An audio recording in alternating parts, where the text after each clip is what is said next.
Mga dudes, ito yung motor na re-restore natin na Rusi na motor, automatic style siya. Yan, na-restore natin. Ito yung motor ko dati nung wala pa akong motor na Inmax. Yan, ito yan, Rusi lang po yan. Tagal na sa akin to, mga 4 years na. Yan, kaso yung nagkaroon na ako ng Inmax, pabayaan ko na siya. Yan guys, and restore ko siya, pinturahan ko sa uli. Pinturahan ko siya ng kulay white kasi sa restore niya wala namang nakalagay na kulay black, kaya kahit anong lagay natin sa pintura natin dito sa motor natin, yan, kulay pearl white lalagay ko dito. Tapos yung combination niya black. Yan guys, yan guys, umpisa natin, tanggalin natin yung plate.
A few inches later. Ayan guys, tanggal ko na yung fairings yun.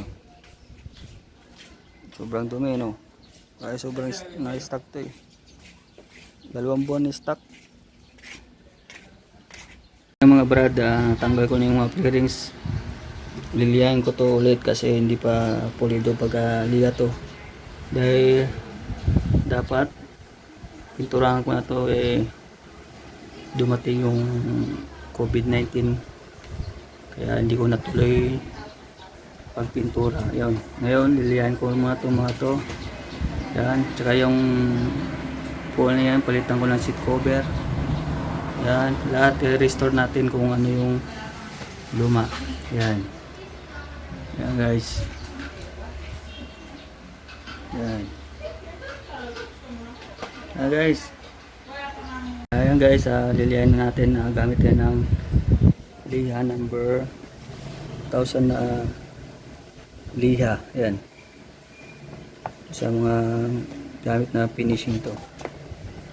Yan guys, para wala-wala yung mga bukol-bukol ng mga fairings. Yan. 1,000 na liha.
One eternity later.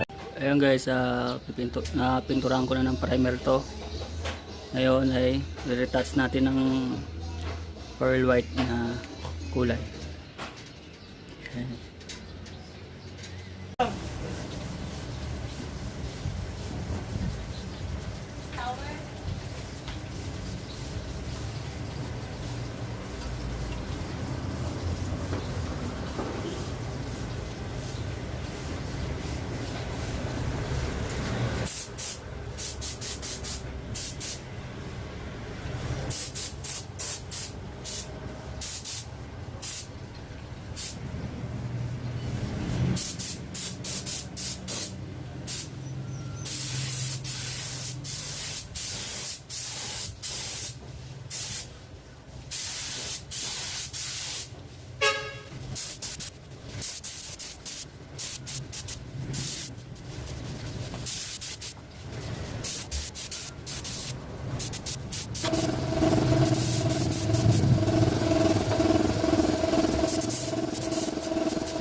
Day 2.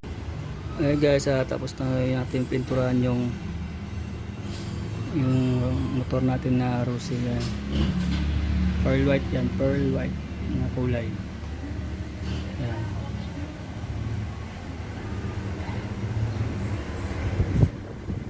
Tapos ano ko rin ng seat cover. Pinalitan ko na ng seat cover. Yan. Yan. Yamaha. Alright, di ba guys?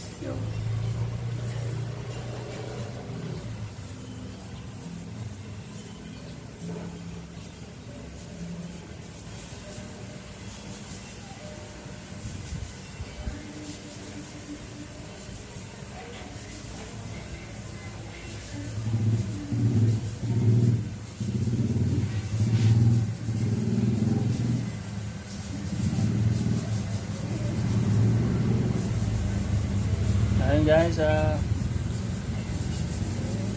like and subscribe na po kayo kung nagustuhan niyo yung video ko. Ayun guys.